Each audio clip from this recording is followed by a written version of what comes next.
Welcome to Sunrise Life, the podcast where we have deep conversations with fellow freelance models. Today, I have Ayeonna Gabrielle on the line, and we have a massive PSA to help photographers. Thank you, Ayeonna, for being here with me. Of course. Yes. So, a little disclaimer, this episode initially was triggered I received an email from a photographer that I had plans to shoot with a few months in advance. And we were talking about the location.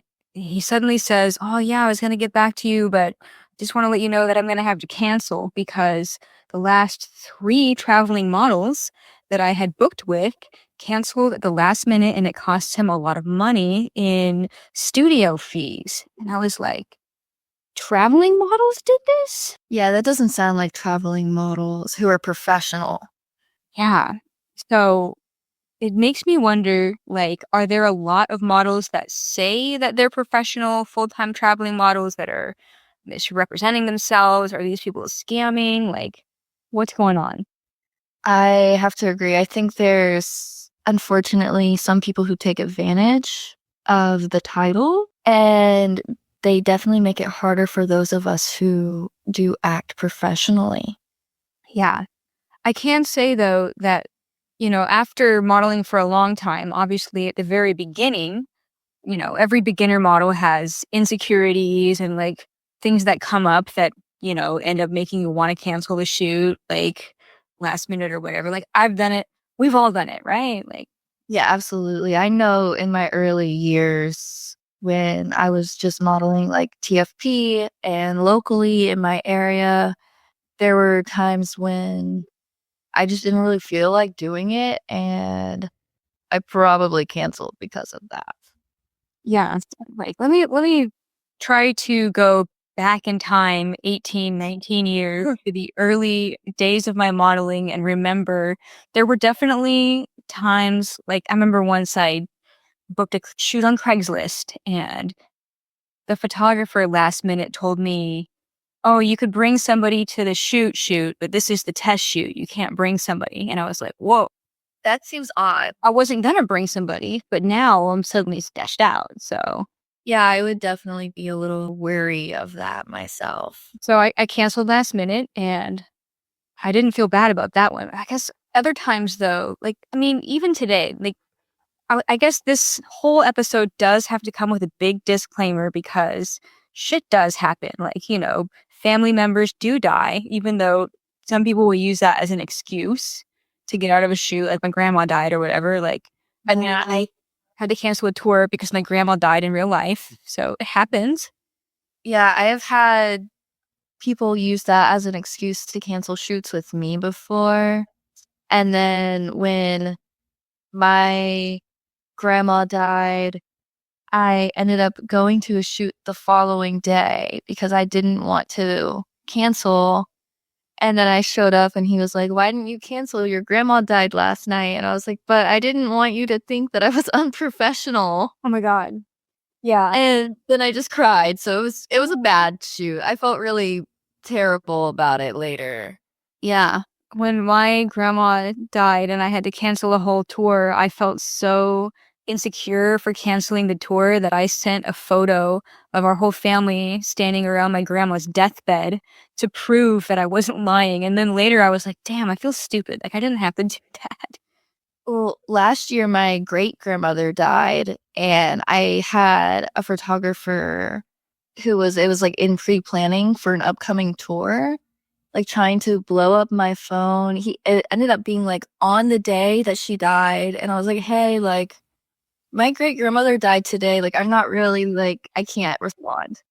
And he wasn't understanding. And then the following week, when I was at her funeral, he was like blowing me up again. And I was like, "Do I just need to like send you a picture of her obituary? Because like I have no reason to lie about this. I understand some people would, but our shoot's not even for, it was like another month or two." Oh my God, dude. And he was like, "No, you're just blowing me off." Oh my God. So crazy. That is definitely not cool. Just like give somebody time to respond, like that was definitely one of the key like flags that people talked about. I had prompted, I guess I need to go back a little bit. In preparation for this episode, yesterday I posted a prompt on Facebook asking photographers what their most common red flags when they were scheduling with a model for a shoot that would indicate that that model might not be reliable. And over 100 comments like resulted from that posting, mostly from photographers. And I have narrowed down I've got a list of the top 10 red flags that a model may flake, and then there's 15 green flags that indicate a reliable model. And we are going to get into that. I just kind of wanted to talk about reasons from my perspective and your perspective why, maybe we've had to cancel on things in the past just to try to, identify with what is seen to be a flaking model, I guess. Yeah, absolutely. And there's always going to be legitimate reasons. Like you had a legitimate family member pass away. And I understand somebody wanting, like proof of it because so many people use that as an excuse. Or I had to cancel an entire tour because my car broke down on the tour and was not repairable. My God. That it was terrible. Or I had another tour get canceled halfway through it because COVID happened. Oh, shit.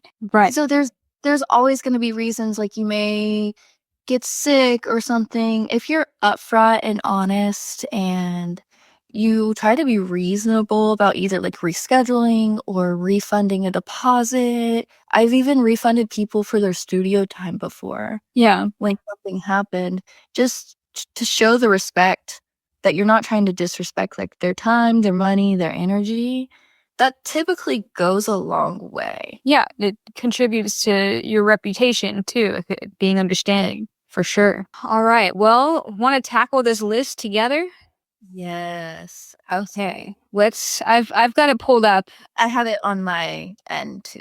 Perfect. Cool. All right. So here are red flags that a model may flake. Number one, poor communication, delayed or inconsistent responses, not confirming details, vague communication. So, this was the number one thing that photographers were bringing up in that 100 comment plus thread yesterday was Right. poor communication. And this one's kind of tricky though. It absolutely is because when you're touring, it can become really difficult to stay on track of messages for future tours and to respond, within 28 or even sometimes 48 hours because you're tired, you're working all day long. And when you're not working, you're eating, you're showering, you're sleeping, you're driving. So even though you may have what somebody sees as like time in your day, you really do not have the mental capacity. Always.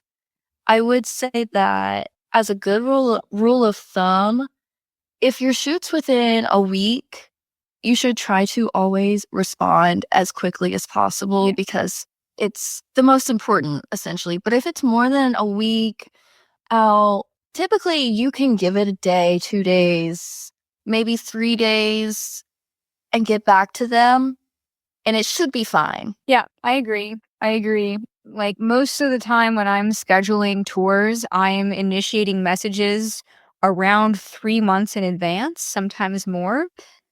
And so, like, if we're talking about a shoot that's going to happen 3 months in advance, once we've decided on a date and a time, like all the other details can come together organically. That's how I feel. I know that there are people that need an answer because they're anxious and they think you're gonna be flaky, I guess. Yeah. And for us, like that can be really tricky because we're trying to juggle everything else. We're also trying to juggle every single person that we are planning to do a shoot with, which if you're touring a lot, that could be, 5 to 30 photographers, depending on how busy you are per month.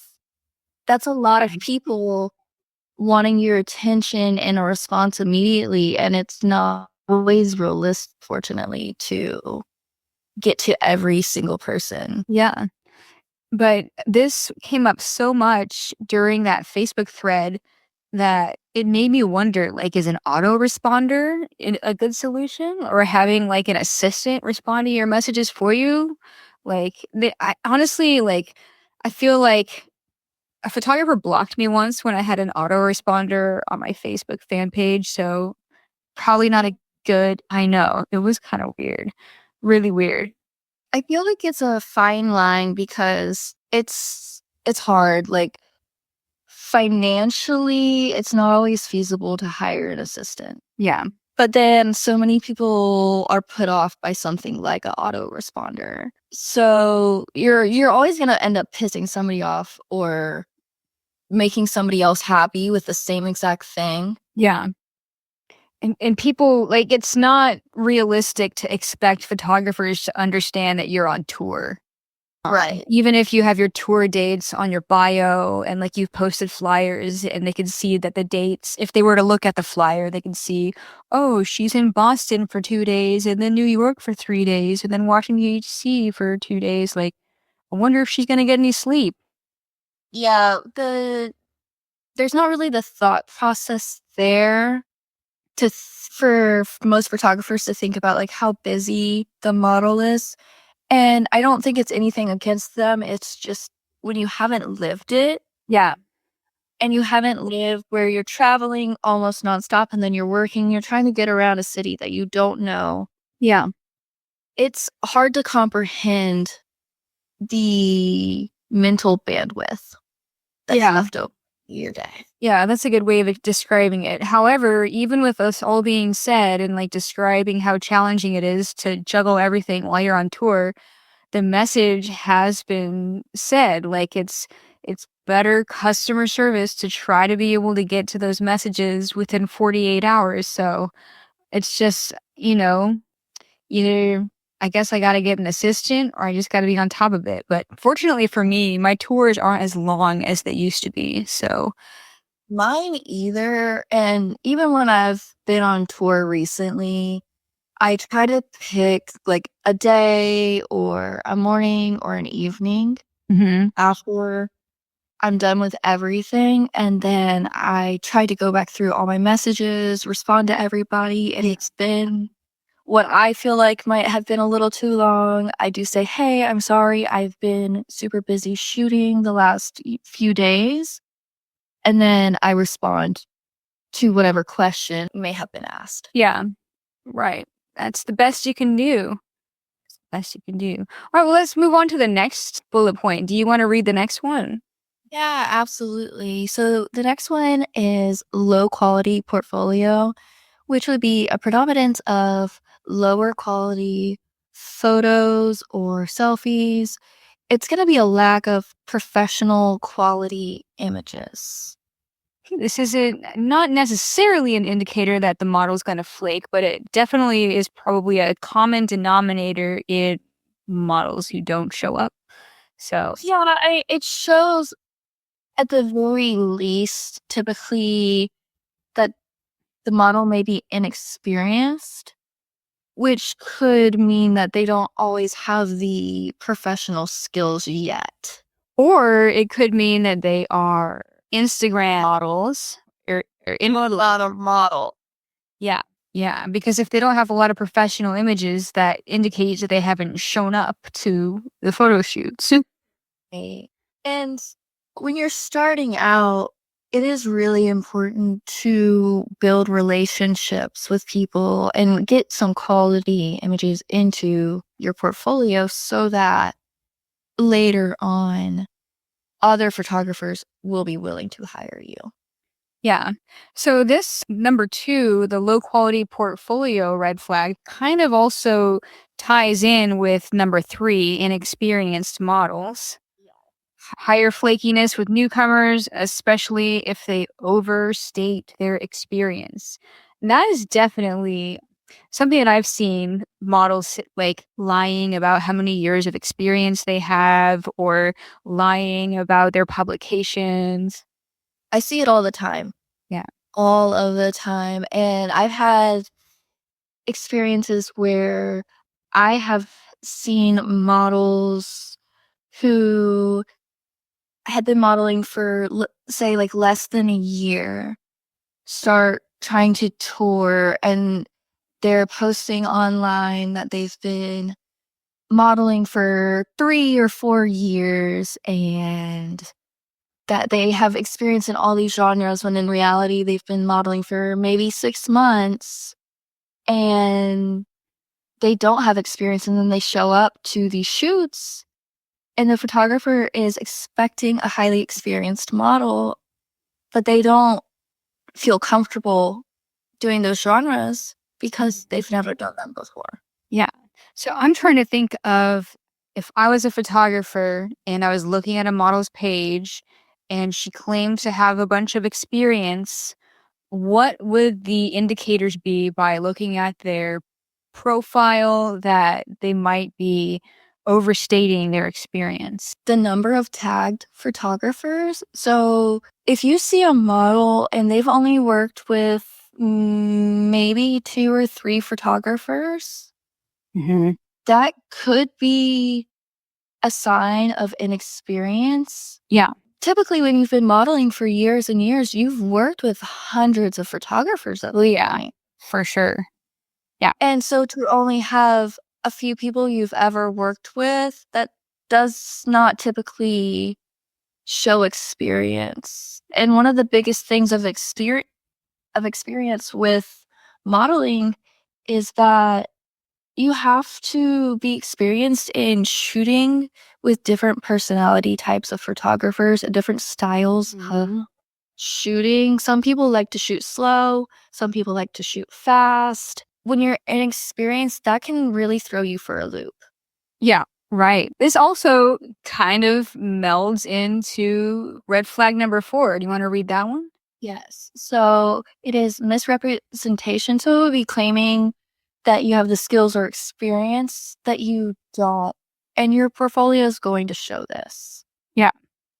Yep. I feel like we've kind of already gone over that. Yeah. So I guess we can move on to the next one. This was an interesting one. So interesting hearing all of these perspectives from photographers because we can only see things from our personal experience and then the other professional models that we already communicate with, but we don't really get to be exposed very frequently to like what it's like to work with complete newcomers or very flaky people. Like that's just not in our little world. So this next one is entourage. Insisting on bringing multiple people to the shoot, indicating a lack of professionalism. And this should not be confused with having an escort. I agree. There's a difference between bringing a safe, reliable, trusted, industry vetted escort. I know several models who do travel full time with an escort, and their escort is just as recommended as they are. But to insist to bring somebody or multiple people who were not necessarily always agreed upon, or even the number of people was not agreed upon, Yeah. that can be really scary to somebody in a studio with thousands of dollars worth of equipment that could potentially be stolen. Oh, yeah. I think I remember a photographer, this has probably actually happened with lots of photographers that I've talked to, said that the model brought like different people that had like BTS video cameras that they wanted to use at the shoot and like, their boyfriend and like their dog and like their kid. It was like a whole party of people that they did not consent to being on set in advance. Yeah, and I always find that crazy. I understand sometimes things happen and you have to maybe bring somebody last minute, but it should always be talked about if possible. It's really not necessary to bring more than one person Yeah. because they're just there to keep you safe. You don't necessarily need 3 or 4 people with you to keep you safe. No. That does become a distraction. No. Obviously, also, like, most people that I know that do this full time, that are full time traveling models, most of them don't have an escort. They're, like you mentioned, a few of them do travel with their partners who are their escorts. But, like, could you imagine just, like, bringing 5 people with you to every shoot and having 2 or 3 shoots a day for, like, a month? Like, that's crazy. Like, that's like a full time job for all those people. It also seems so boring for all those people. Yeah. If Right. you're just gonna sit there and watch, like, I would wanna do anything else with my life personally. Unless you're filming a whole TV show or a documentary or something, it doesn't make sense. Right. And as far as, like, filming BTS, some photographers are gonna be okay with that and some are not, but as a model, that's something you have to ask respectfully, and if they say, "No, I'm not comfortable with that," you need to respect that because they're paying for your time. Yes. Agreed. Agreed. Okay, this next one's a doozy. Oh, I know. I was just looking at. I can read this one. Negative social media presence, constant drama, aggressive posts, or poor grammar in post. Oh, yeah. We have all seen that. I can think of a few people Yeah. immediately, unfortunately. I have tried to advise newer models. It typically happens with newer models, not always, but typically with newer models. I have tried to advise them before when I've seen them post things online that were very drama filled or very like passive aggressive towards other models or photographers that it's making them look really unprofessional. Yeah. A lot of photographers are that are hiring us are doing this for fun. They're doing this as a hobby. They don't want somebody to show up who is going to make it not fun for them. Right.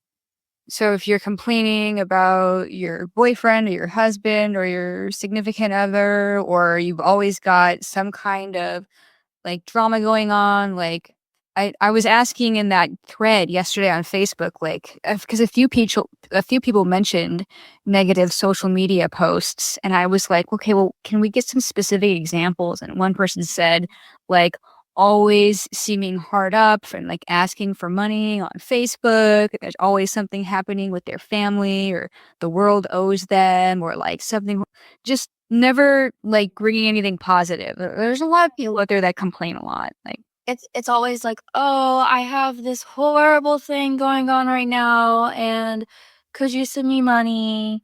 Or, "Oh, this is going on with my boyfriend, and I want every single person within the industry to know about it." yeah. And, we all go through things, Oh, yeah.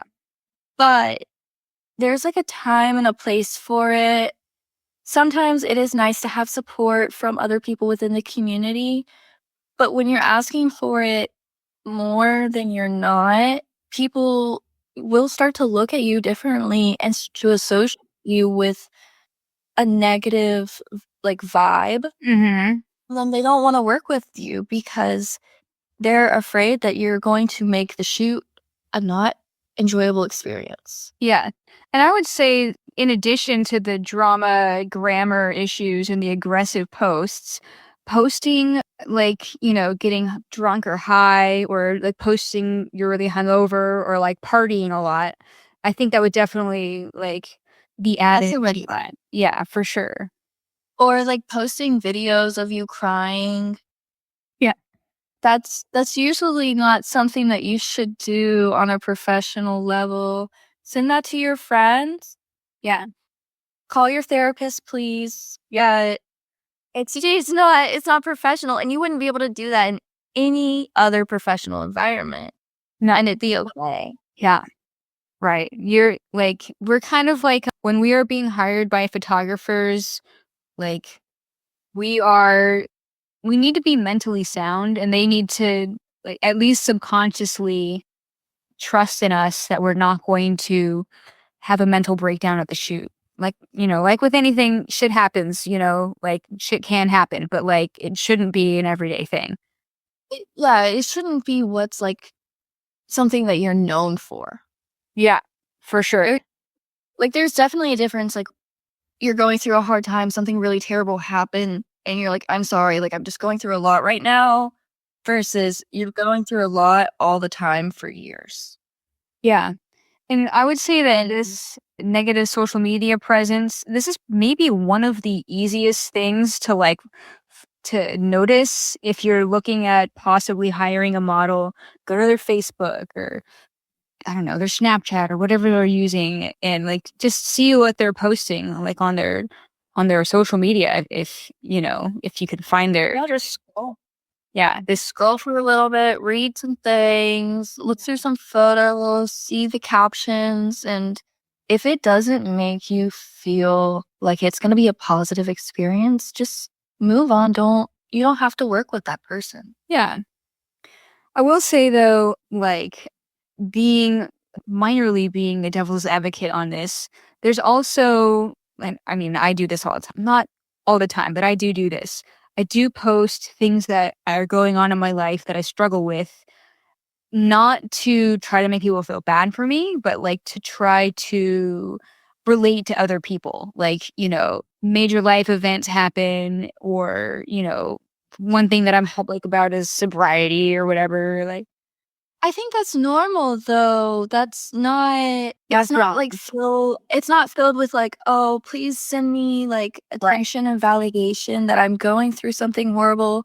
It's more of a like, "Hey, like this is my life right now." Yeah. There's definitely, I'm sure there's a fine line. I don't think that I cross into this negative social media presence realm, but there's definitely a fine line. Agreed. Agreed. Yeah. All right. Let's move on to the next one. Okay. The next one is reputation. So, if a photographer's hearing bad word of mouth about a model from other photographers or models. That could be an indication that you might, you know, not be showing up for the shoot, I guess. Yeah, showing up, or you're canceling last minute, or maybe you acted in a way on the shoot that made the photographer feel uncomfortable or like they couldn't recommend you to other people. Yeah. Photographers usually communicate with other models that they're working with when they've had Hmm. a not good experience with a model. Sometimes just to ask if, like, hey, do you know if this has happened with this model with other people? Or sometimes, like, hey, like, I want to warn you so that you can tell other photographers that they may want to launch out. Yeah. And I want to add to this that models are really good at word of mouth with each other. But photographers, to my knowledge, aren't frequently as good at communicating with each other about the models that they've shot with. Like, to my knowledge, there's not like Facebook or Instagram, like private chats of photographers that are like, oh, did you work with so and so? What were they like? And there should be. Yeah. For our safety, we reference check photographers, but photographers should be reference checking models as well with other photographers. If you see a model has worked with, these 5 or 10 other photographers, just send a quick message, say, hey, I'm potentially going to work with said model. Could you give me a review of what it was like to work with her? Yeah. Usually you'll get a response from some people. There were a few photographers on that Facebook post yesterday that did say they do seek references, which is I was happy to see that because as far as I know, like within the photographer realm, that has not been as common.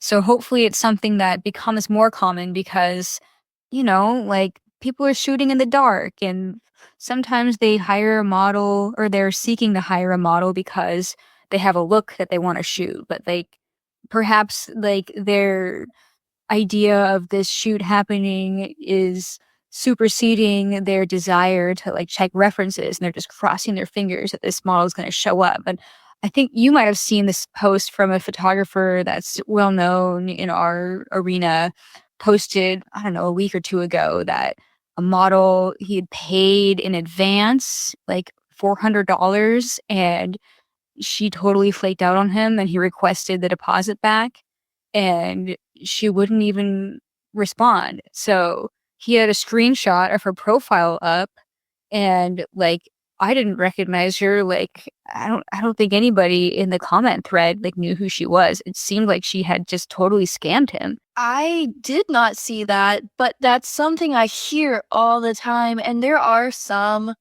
people who are well known for doing that. I do hear about some people doing it pretty frequently, and I do try to warn others like, hey, you should be reference checking and please reach out to photographers or even reach out to myself or another pro model that you trust.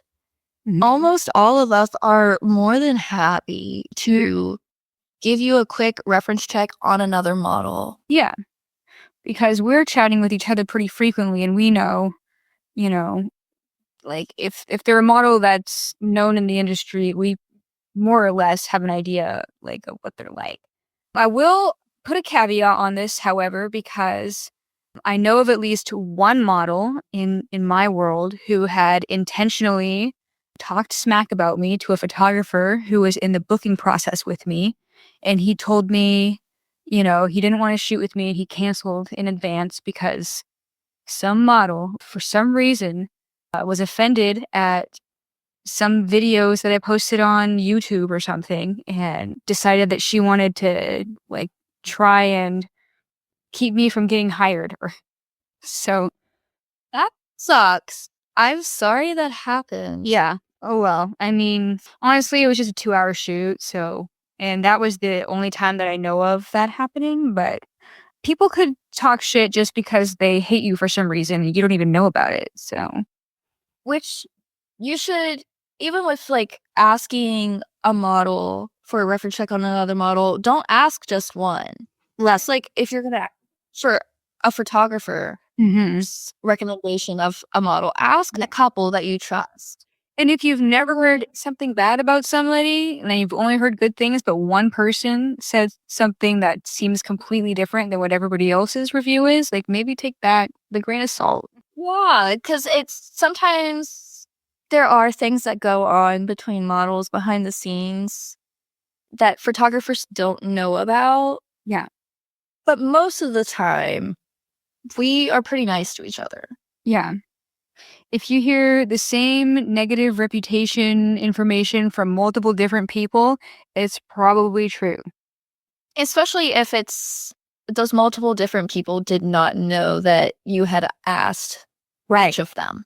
Oh, yeah, definitely. Okay. And the next one, this one is definitely one that needs to be taken like situationally. So, red flag number 8 is if the model asks for advance payment close to the shoot date for a reason that is something like, oh, I have a sudden financial burden. You need to pay me in advance right now, like the day before the shoot. This is not to be confused with like arranging a deposit to secure the shoot date. Right. A deposit typically is 25% of the fee. And most models who ask for deposits do have it in part of their cancellation policy that they'll refund you if they have to cancel and other like stipulations that go along with the deposit. Yeah. But why somebody is asking you to pay them in full prior to you even doing or even arriving at the shoot, that should make you question if they are really who they say they are. Yeah. And large deposits are also something that should make you question if that's somebody who has your best interests in mind as well. Also, in addition to this, a model who maybe doesn't have as like great of a portfolio asking for what a higher than industry standard hourly rate. That would also be a red flag that wasn't exactly in this list yet. Yes, I would agree. If somebody is new to the industry and they're asking for, 50 or 100 or more dollars per hour higher than your pro travel models who have been doing this for, 5, 10, 15 years, that's not normal. That's not a normal rate at all. Yeah. And that's potentially somebody trying to either scam you or take advantage of you. Yeah. So if it seems like, outlandish, it's probably an indicator that, you shouldn't be working with this person. And on the flip side, as a model, when a photographer emails me and they say, "Hey, I'm going to pay you $1,000 for a 2-hour shoot," that's a red flag to me too. I'm like, well, that's kind of an unusual rate. Like, why are you offering so much money? It seems unusual. Like there's not really a reason for that. And it always sketches me out. So if a model wants $300 an hour and she doesn't have a very established, highly like unique reason for charging that much, it's probably a scam. Yes. Then do you want to go to the next one? Sure. Okay. Lack of preparedness, not engaging with pre-shoot details or instructions. And this kind of goes hand in hand with the poor communication, but it kind of goes a step further. Like when the model arrives, she has to, have read the email and like packed the outfits that were discussed or requested but I've heard from lots of photographers that like just having a conversation about the shoot in general or like having them look at an inspo Pinterest board, like if they won't even do that, it's like, What's the point? yeah. And what can also fall into that is like not showing up with hair and makeup done that's requested a certain way, or saying, "Oh, I do have that item and I can bring it," and then either you don't really have it or you don't care to bring it. Sometimes people forget stuff, Yeah, it happens. but most of the time, at least when I'm planning, I make a list of the things that people have specifically requested, oh, a black pair of heels or a specific dress. And then when I'm packing my travel bag, I try to make sure that I consult my list and pack everything. Now, something always still gets forgotten somehow, Yeah. but it's usually not something that's important or very, very specific for a shoot. Yeah.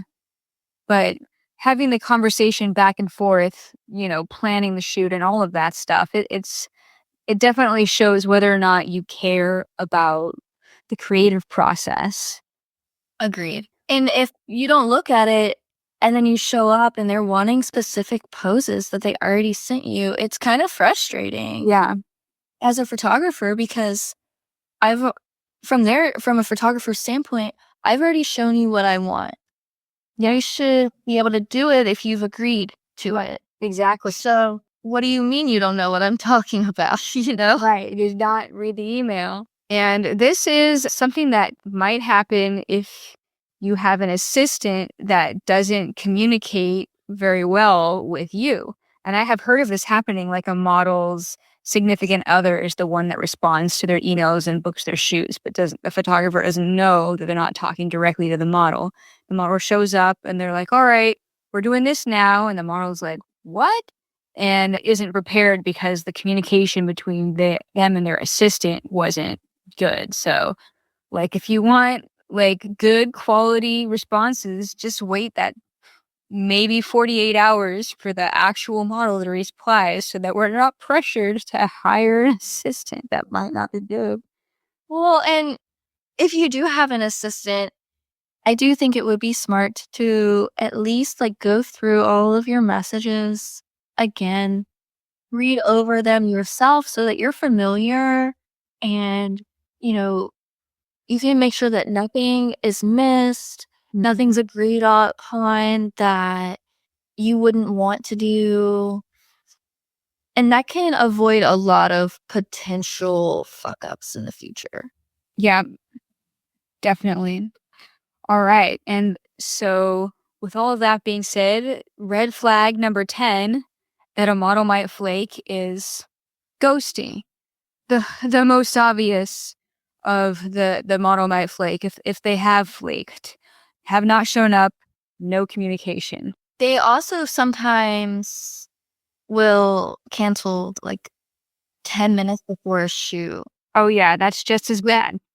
Yeah, with an excuse of like, "Oh, I didn't set my alarm this morning, so I overslept." Yeah, And no, I don't wanna reschedule. yeah. And this is just like a message to all the models out there that might be listening to this, especially if you're newer. Ghosting is the worst thing that you could possibly do for your career. I guess any career, but like in freelance modeling, in my opinion, being reliable and showing up on time is more important than even looking good. Like you show up when you say you're going to show up. I'd honestly say it's 90% of having like a good professional reputation is just showing up on time or even show up early. So many photographers are so shocked when I show up early to shoots because so many models either just don't come or they show up late and not within like a reasonable amount of time of late of like maybe 5 minutes they hit some traffic. No, I've heard stories of models showing up 30 minutes late, an hour late, trying to show up 2 hours late. Yeah, You have to respect other people's time and energy just as you would expect them to do for you. absolutely. Yeah. And this, I think, can be applied, or a lot of these points can also be applied to any aspect of life, especially a career.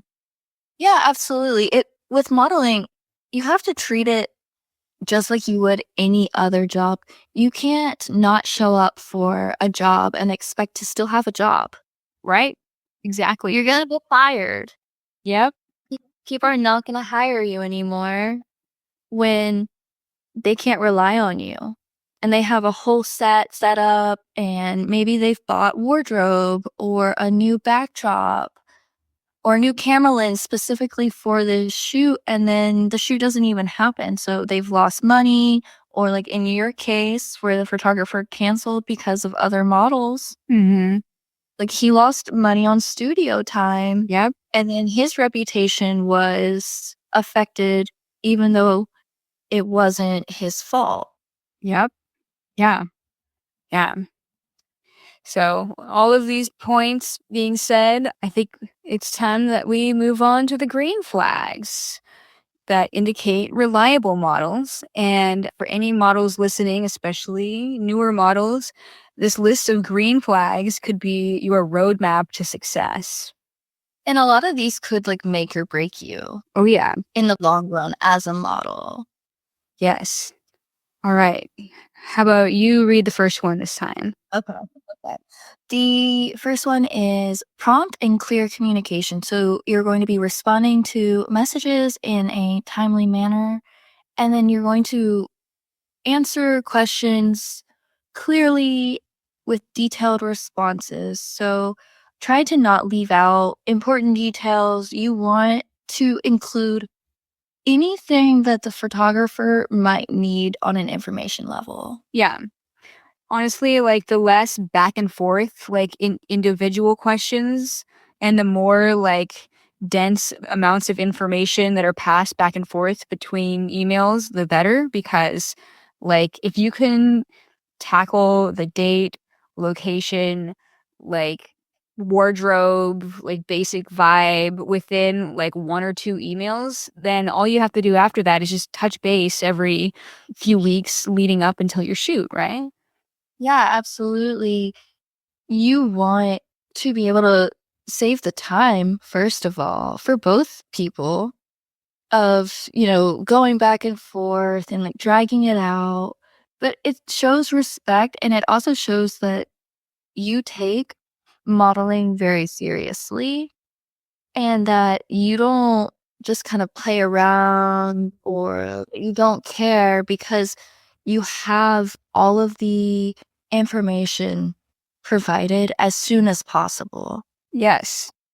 Yes. And communicating professionally in advance is going to ensure that you are also, I mean, not always ensure, but like it's going to contribute to you being treated professionally also.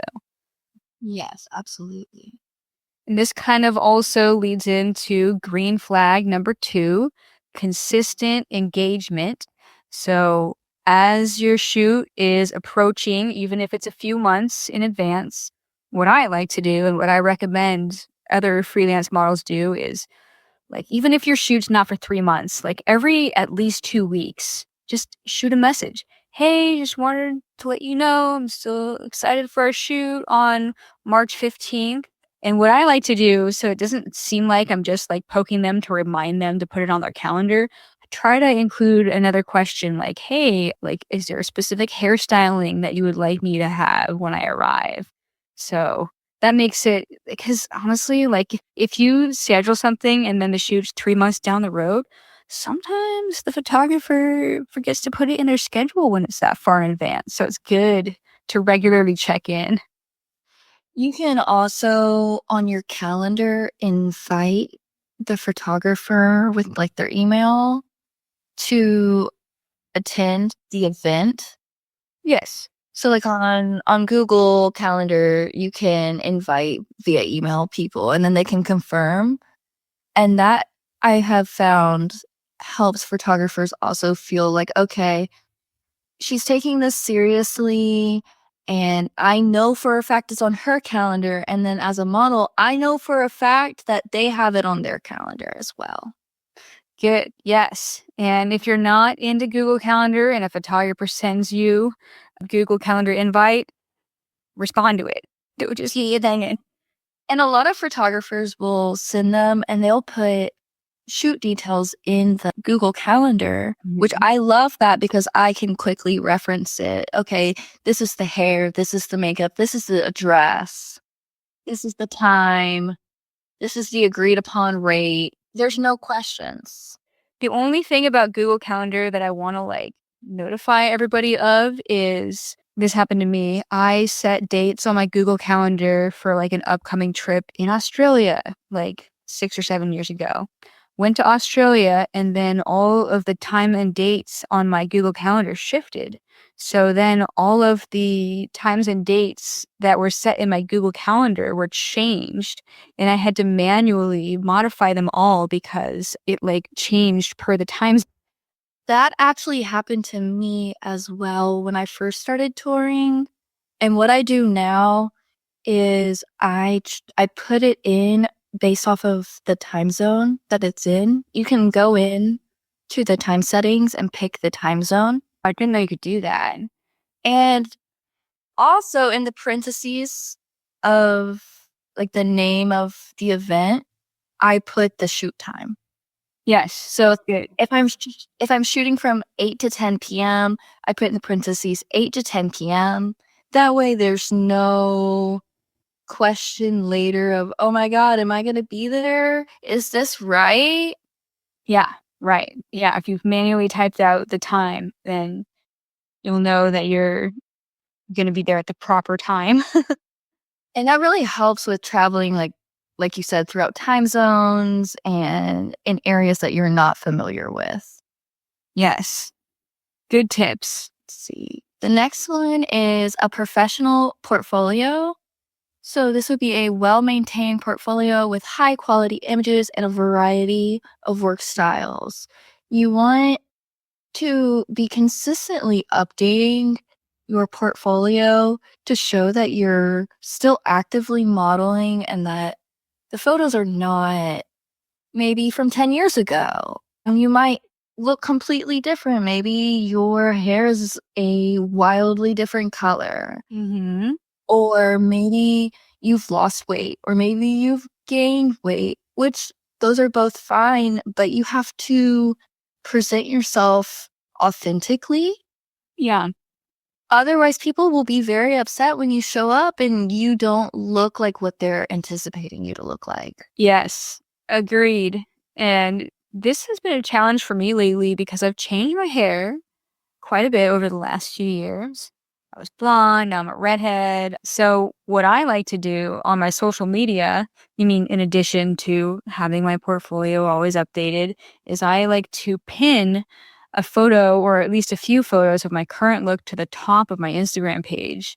And I state in the caption of the photo that this is my current look, pinned to the top of my profile. Like, this is what I look like recently. So that helps. I never want to show up and have a photographer surprised that I look the way I look.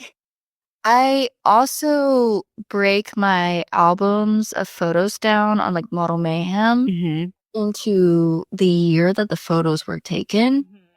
That way, the photographer can see a progression of work, a variety of work from many years, but also they can look at, now 2025, this is going to be the most recent work, the most recent appearance, Yeah. versus them thinking, oh, well, this photo from 2019 is great, but does she still look like this? Yeah. Yep. And that will contribute to your reputation as well. If you consistently show up and don't have accurate images that show what you look like, then photographers are going to start talking to each other about that.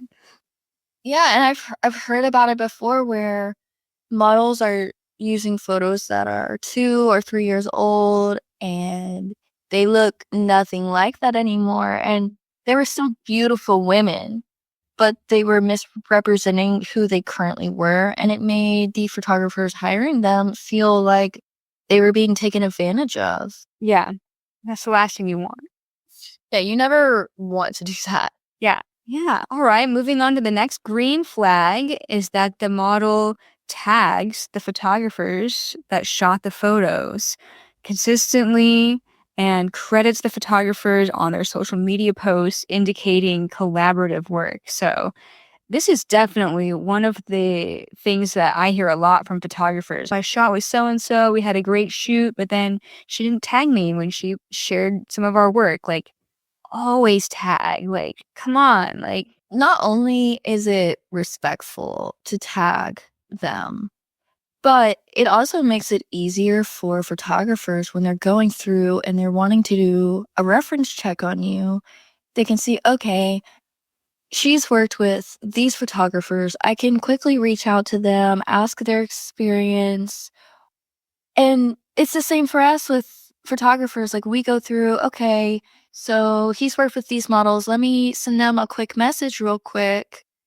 But if I mhm. have no reference point of who the models are, I don't know if I can trust them because I don't know who to ask, as well as did you even take these photos? Are they stolen off the internet? Yeah.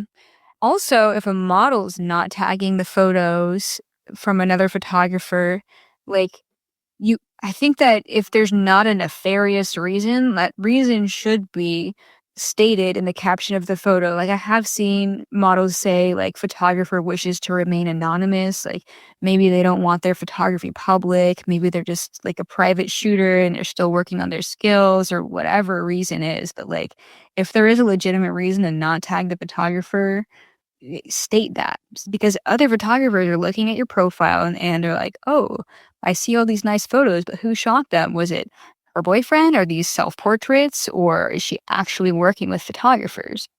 Exactly. And I have had people in the past ask me to post photos anonymously since they didn't want to be tagged for whatever their personal reasons were.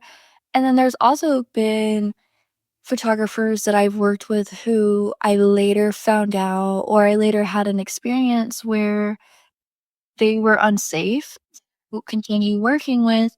And I may still like the work and really appreciate the work, but I don't want to credit them in a way that deems them as safe. So I will credit it as like anonymous due to safety.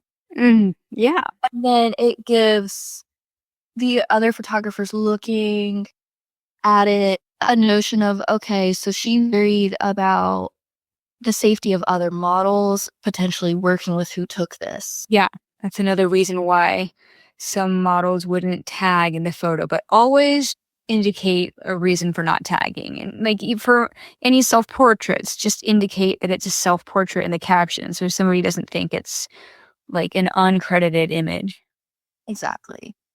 Or even if like your friend that, came over and took a couple shots for you with your camera, just say, photo by anonymous. Yeah. All right, I think we covered that. Okay. Next is positive references. So, good feedback from other photographers and models indicating reliability and professionalism, which goes right back into reference checking models with photographers and other models. If models are speaking highly of each other, most of the time that means that that model's never heard anything Mhm.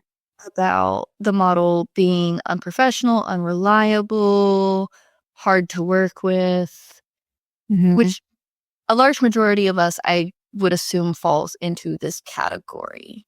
Mhm. Yeah.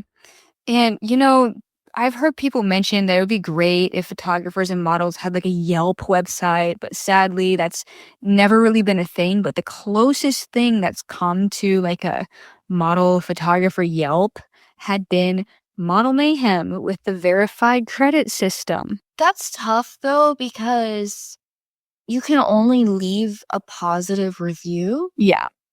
Unfortunately, you don't always have a positive review, but you want other models or other photographers to be able to see that you worked with this person so that they could reach out and ask for Yes. friends. Yeah. So if you had a negative experience with somebody and like was prompted to leave a verified credit, whether you're a photographer verifying a model or a model verifying a photographer. If it was negative, just post something in the text that says, "Yeah, we shot. Contact me for details."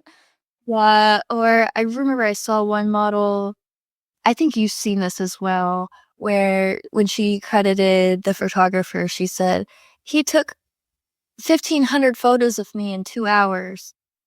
Need I say more? Yes, It says a lot. it does. It does. From a model's perspective, it does say entirely too much.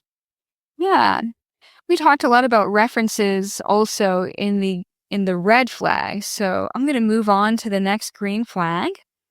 That the model posts their tour schedule updates. So you can see on their social media, on their website, or on their modeling portfolio site that they've posted their tour dates for what cities they're going to be in, on what dates, and they regularly update their availability. So that way you know that they are actively traveling. So if they're like, And it's also beneficial because a lot of times you don't always know that somebody wants to work with you yet, but they see, oh, she's coming to my city. Let me reach out. yeah, never hurts to ask. No, never ever. Yeah, and if they're regularly posting, like, a tour schedule, then it's obvious if you're a photographer looking to hire a traveling model that they are a traveling model and not just somebody that says, "Hey, I'm a traveling model." Like, kinda going back to the beginning of this episode when this photographer said that 3 traveling models in a row flaked out on him. Now, I don't know who those people were that flaked out, but I do question whether or not they were actually full-time traveling models. It does make you question, like, okay, do they have a posted schedule? Are they really traveling? Was this like a random trip for them? Mhm. Oh, well, don't really actually travel all the time, but they're just saying that because they're traveling on this one specific trip. Yeah, and you can tell, like, if you go to their social media, all of us traveling models everywhere we go, there's always something interesting to take a snap of and post on our story, like whether there's cows or like, you're like going over a cool bridge or you can see that they're traveling. Like not everybody is very into posting on their stories on Facebook and Instagram, but a lot of us are. That and like even I will sometimes take a snap of like the studio and I'll caption it with like, "Oh, I'm shooting with," and then I'll tag the photographer today. And just to, show proof of life. Yeah, it is. I mean, social media it's a blessing and a curse because it gives us this whole additional like layer to our job, but it's good to be able to provide that proof that you are actually working, like the, BTS shots or like the in between photo shoot on the way grabbing a Starbucks in a city that I've never been in before or whatever. Right, absolutely. All right. Next is polite and respectful communication, using professional language and showing respect in conversations. This goes so far. Yeah, I cannot tell you how many times I have been on shoots and I have photographers show me messages from unprofessional models speaking to them in really disrespectful, really aggressive manners while also trying to get this photographer to hire them. Yeah, that's kind of counterintuitive, right? Yeah, you can't expect somebody to want to work with you when you're bullying them or you're trying to cuss them out. Yeah. There's so many instances, unfortunately, that I can think of where models have just really berated photographers for maybe not being able to work with them in that moment, or maybe just not being interested in working together and being polite about it, but then the model has not been polite in return. Yeah, I had an example of this. I'm not going to say the names of the people, but a photographer that I worked with the other day, who I've known since almost the beginning of my career. We were on a meme and reel sending basis, so we'll send each other funny videos on Instagram. And I guess he does that to a lot of the people that he works with frequently. And there's another model that, sometimes her life is kind of a mess, but that's fine. They had been working together on and off for the last 10 years. And he was occasionally sending her funny videos from TikTok and Instagram. And, she would respond and it was cordial and just like a fun back and forth. He sent her one that was like slightly political in a way that she didn't agree with. And he showed me a screenshot of her text. So I got to read it.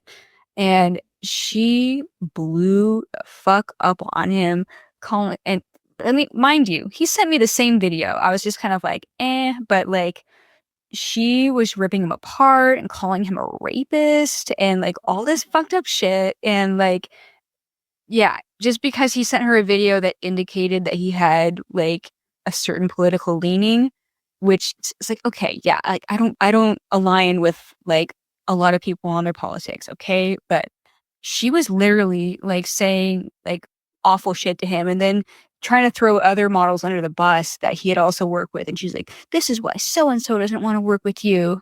And just like saying, like, I can't repeat the whole thing, but it was like the most fucked up, horrible message. Like, we're not friends anymore. Fuck you, you asshole, rapist, living in your mom's basement.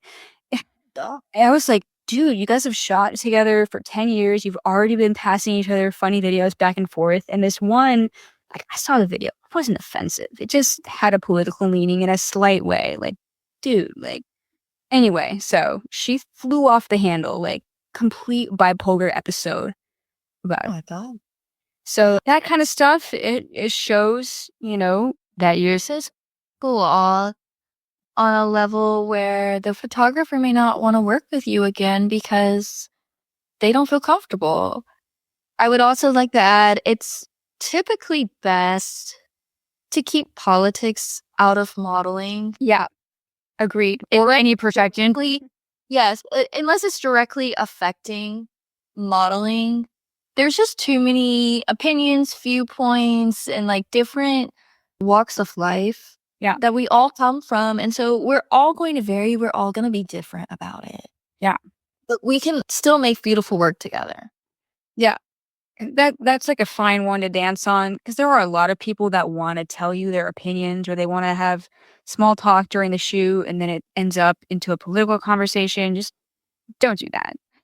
Well, a good way to like avoid that is just to try to steer the conversation in a different direction or something I've done in the past. I'm like, hey, I'm not really comfortable talking about politics with people outside of my home. Mhm.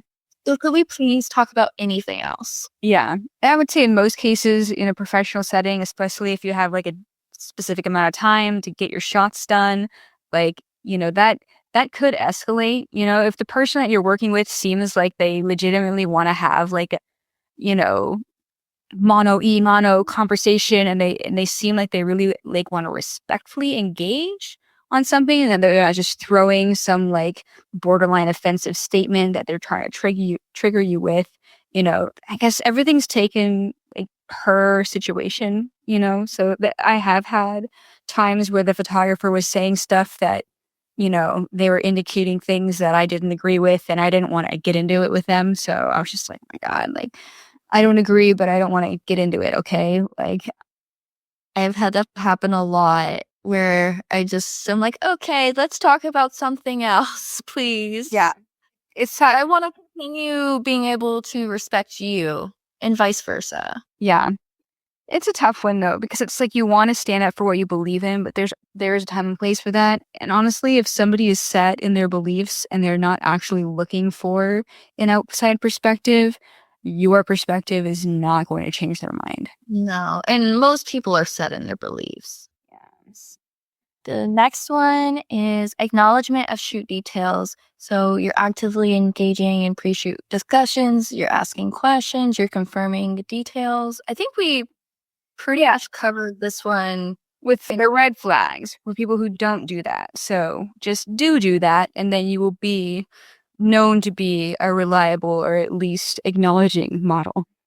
Yeah, absolutely. Let's see. The next one after that one is social media presence. So you're maintaining professional, organized social media profile with minimal personal life drama.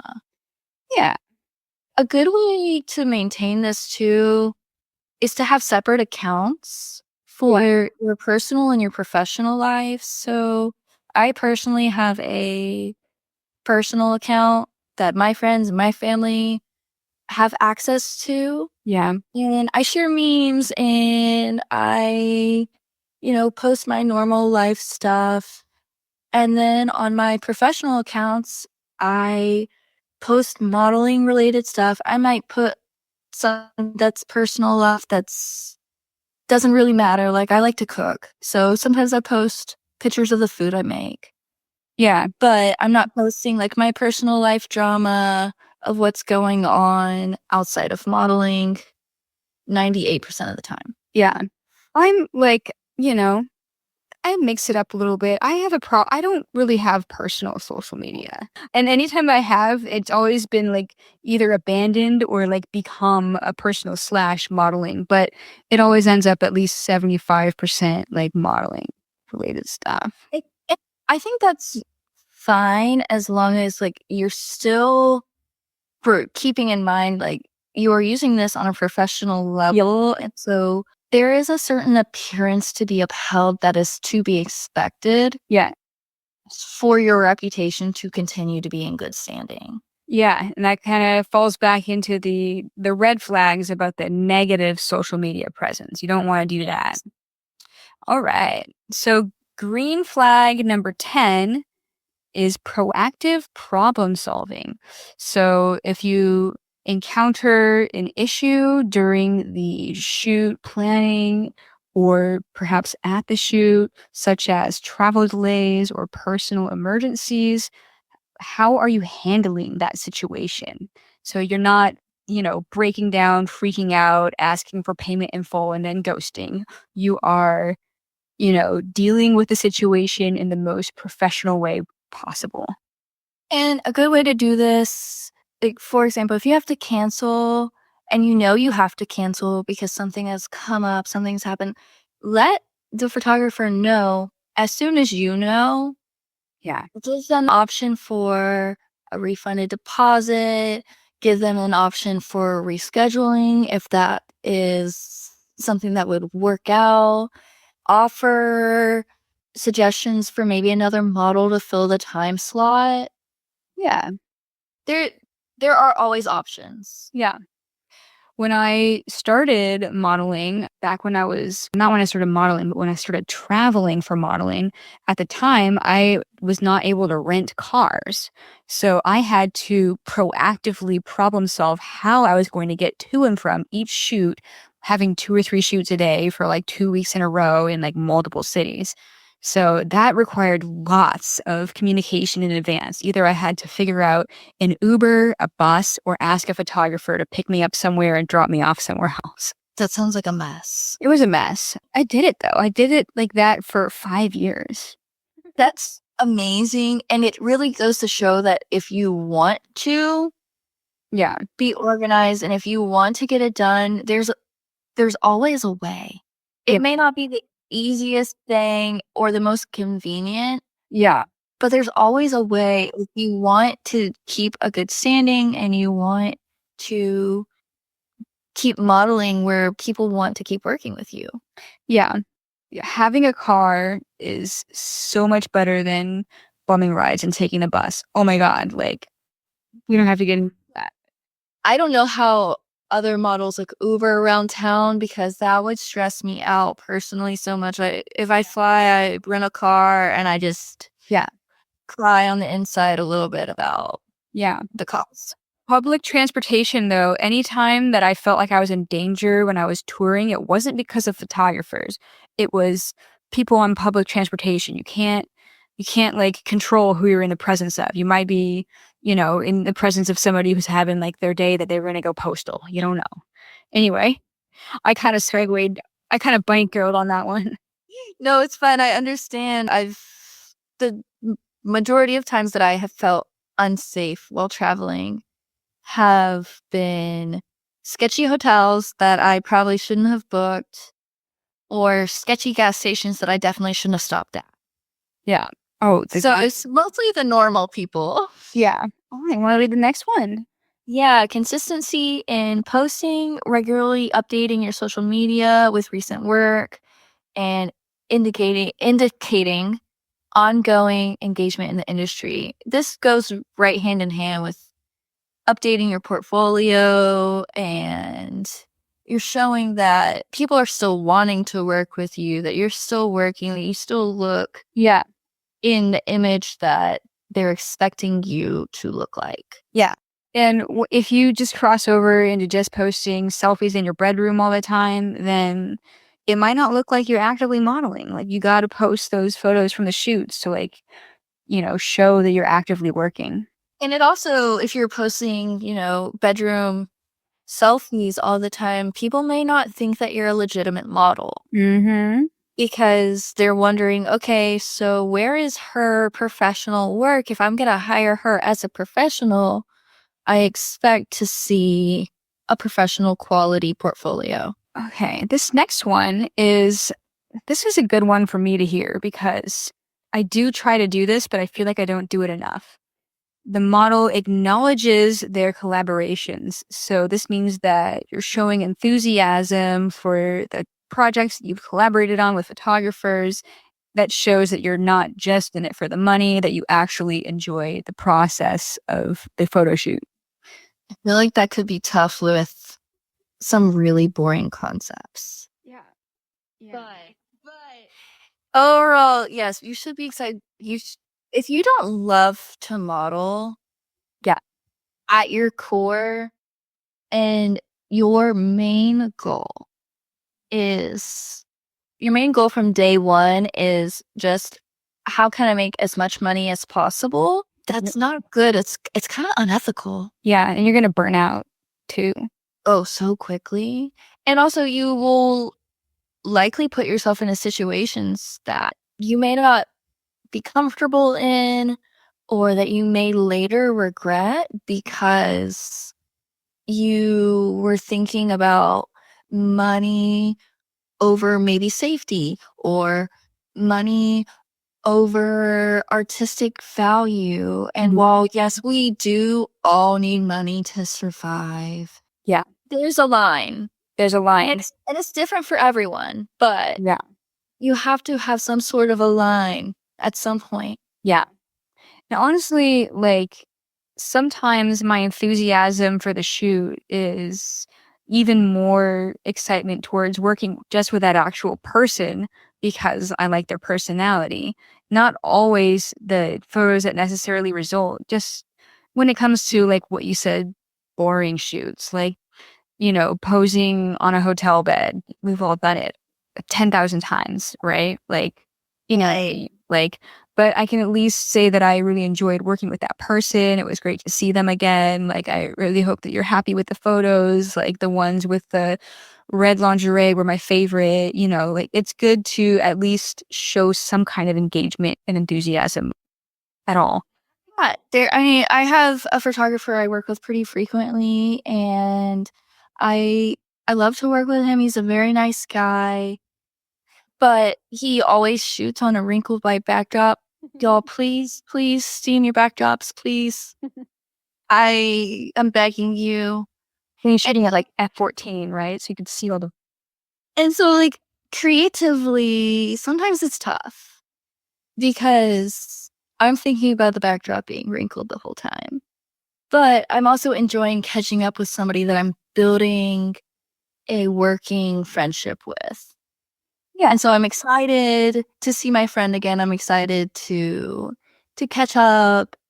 I may not necessarily be excited that day about a white backdrop, but Yeah. And honestly, if they're always shooting on the same wrinkly white backdrop, they're probably more excited about seeing you and interacting with you than they are about the actual photos as well. So maybe like double our thing. I just want him to steam it. Hey, I hope you're listening, wrinkly backdrop photographer. You Hand it to him. you're a nice guy, but steam that. Nice. I feel so bad saying anything, but it's like every time I walk in and I'm like, oh, maybe I should buy you a steamer for Christmas. He know. I don't know who you're talking about, but he knows. Just what he probably knows. He probably knows. I know him very well. He's a very kind human, but it kills me every time. And every time I go in and I'm like, maybe today So funny. it'll be steamed, but it's never steamed. You gotta come Invest in steamers. do it. Maybe you do like a sexy maid shoot where you steam the backdrop during the I'm gonna suggest that actually. go. And now we're using proactive problem solving from green flag number.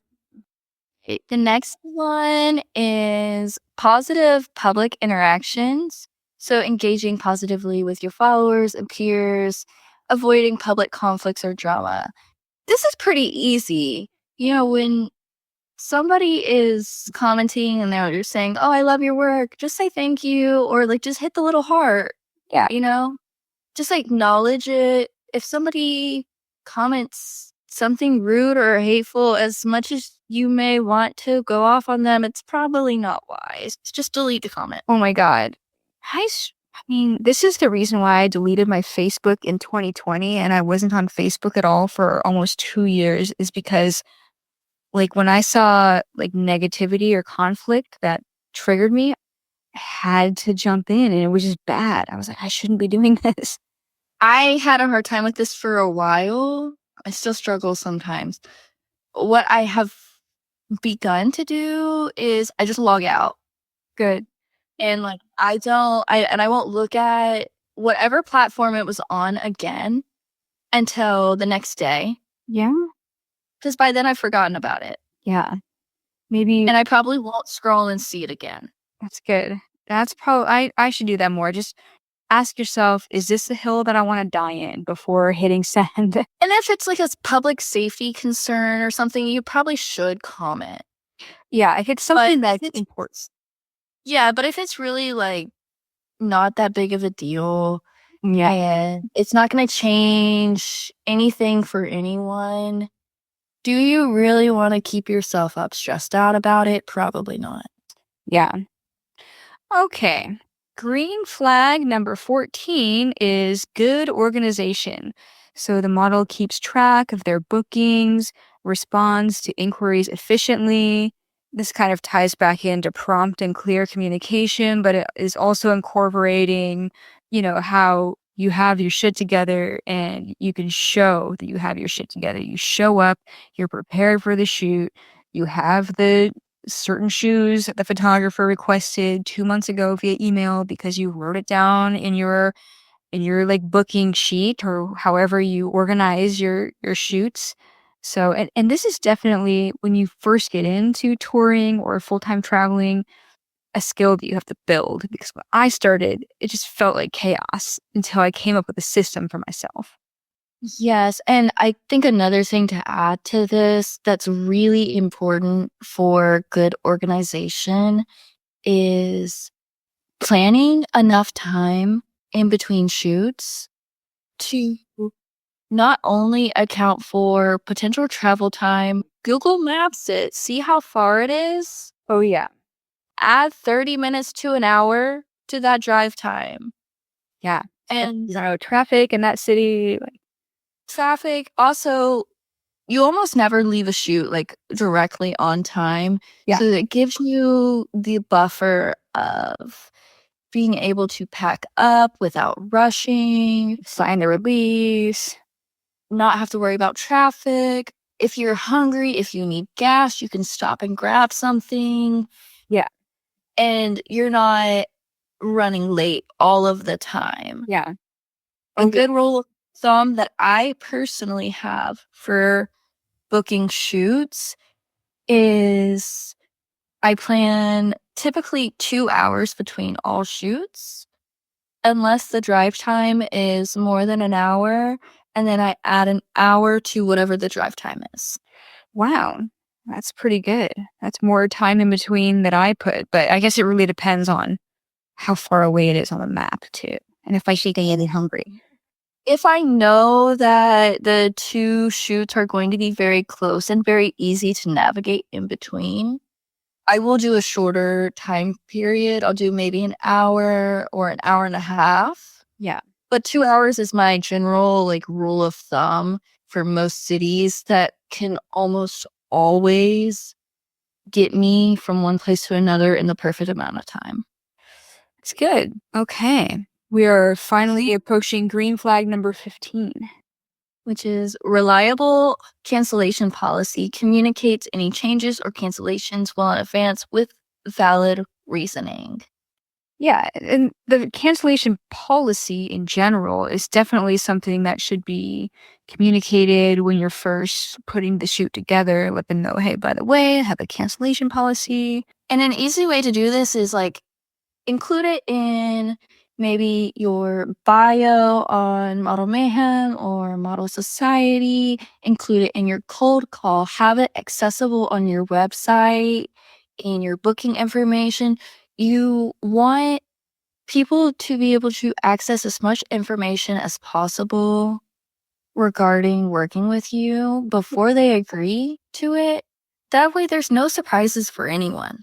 Yeah, yeah. You don't want to assume that like they understand if the photographer cancels on you last minute that they still owe you a certain amount of the shoot fee because it's pretty common if you're especially if you're a full-time traveling model that you do have a cancellation policy and you should communicate it. Yes, absolutely. And when we're traveling, of course, like it's really hard to rebook something last minute, which is why so many of us have cancellation policies.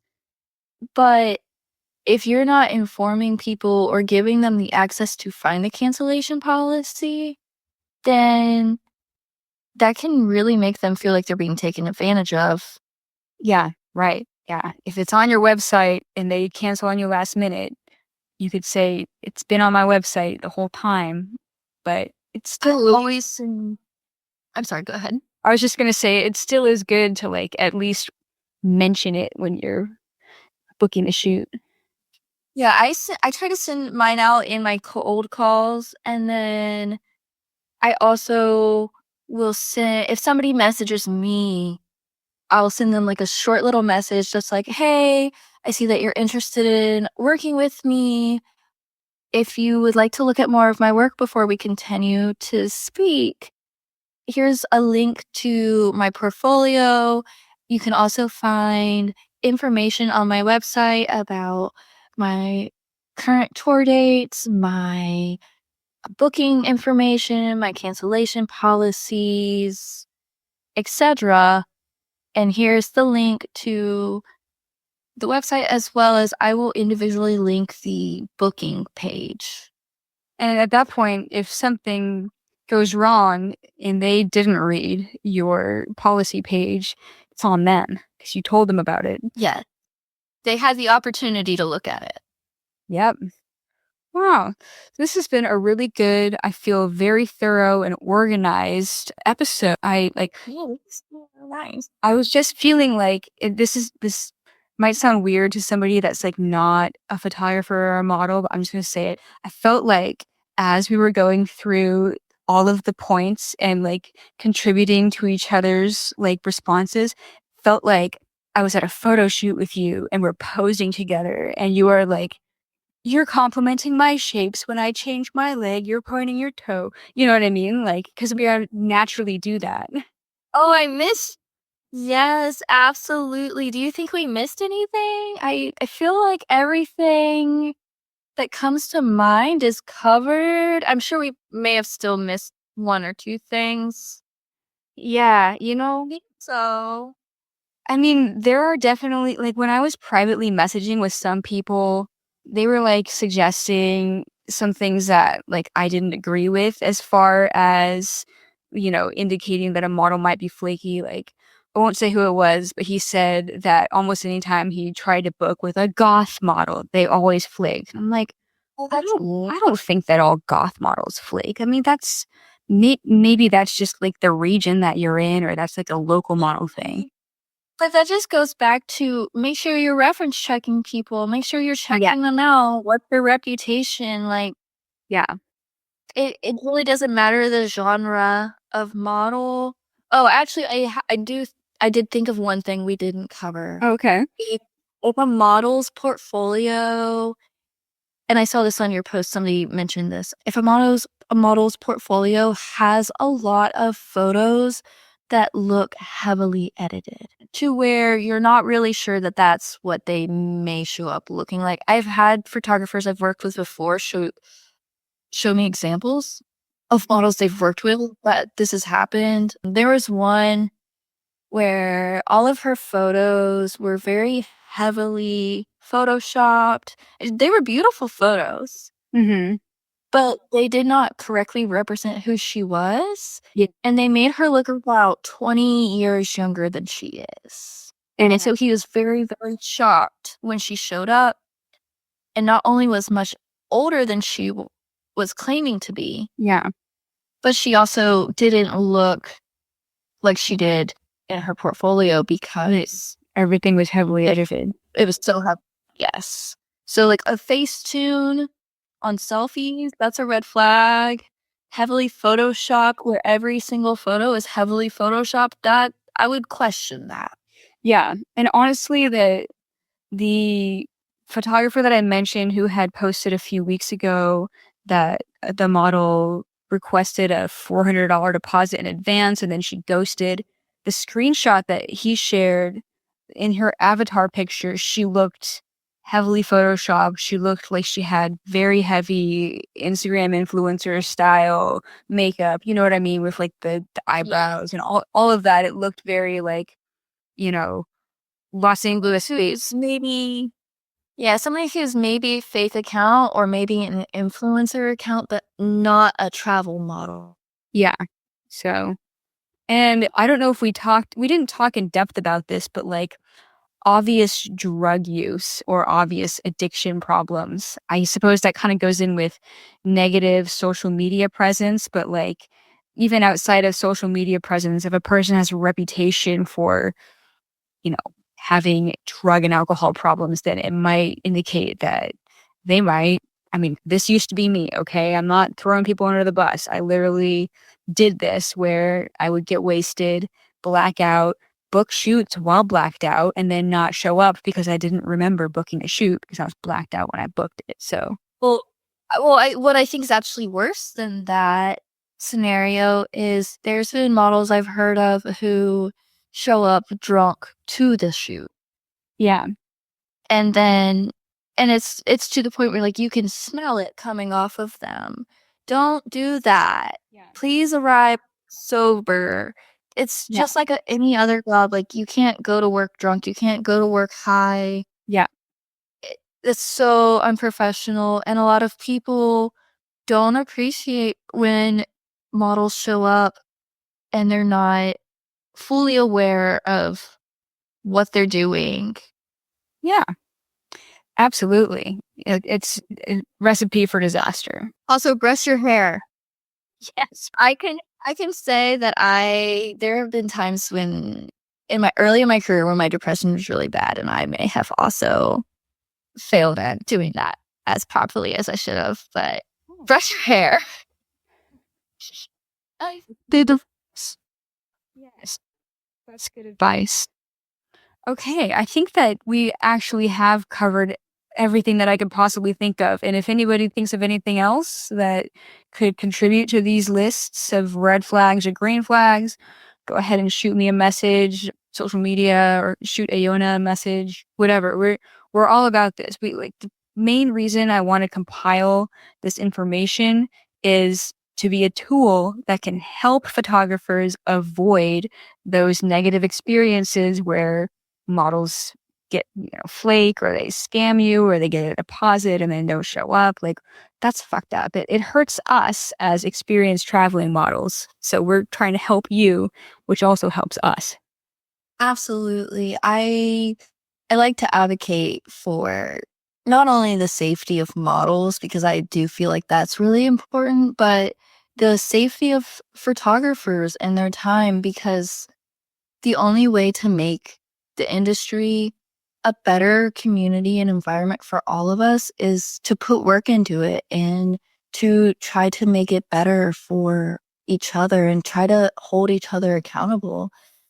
If we're not holding each other accountable, then it's going to just continue to be issue after issue. And then it could get to the point where photographers stop hiring models entirely. And none of us want that to happen. Like, we really love to do this. Yeah. Yeah. So hopefully there's people out there that have been burned, like it's hard to learn from like negative experiences, but there is a silver lining. There are many of us who will show up.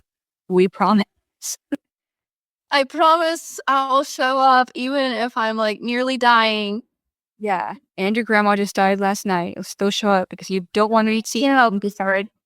I cannot believe I did that. I look back at it and the photos from that shoot were so bad. I feel so bad. And it was someone I knew, like, well, I could have been like, hey, but I really did not want him to think I was flaking Yeah. and making something up. Yeah. And COVID made that tough too, because if you were suspected to have COVID, like even if you had a runny nose, like, oh my God, should I cancel? Do I have COVID? Like, If you're sick, please cancel. Please do not get us sick. for real. Because then we're I on tour. And not only are we then sick and canceling shoots, but in the days before we know that we're sick, we're potentially getting other photographers sick. Some of those may be high risk for their health. I've had a photographer give me COVID knowingly, and I was very upset about it because I met my 6-week-old goddaughter on that trip. Oh my God. And thankfully, I did not give it to her, but that could have been so dangerous for her. Getting a model sick is worse than rubbing poison ivy on their face because you're not just affecting that model and her bookings, but you're potentially affecting everybody that model interacts with. And you don't know the immunity level of other people that you're working with always. You just be conscious, be aware. And if you wouldn't go to work like that, please don't do a shoot like that. Most of us are pretty understanding. A lot of times we can reschedule. It's not worth it. I promise. It's just photos. Yeah, agreed. All right. I think that we've done a really good job. I feel like I've taken up enough of your time. And yeah, so thank you for doing this with me again. This has been great. Yes, thank you so much. I really enjoyed doing this. Yeah.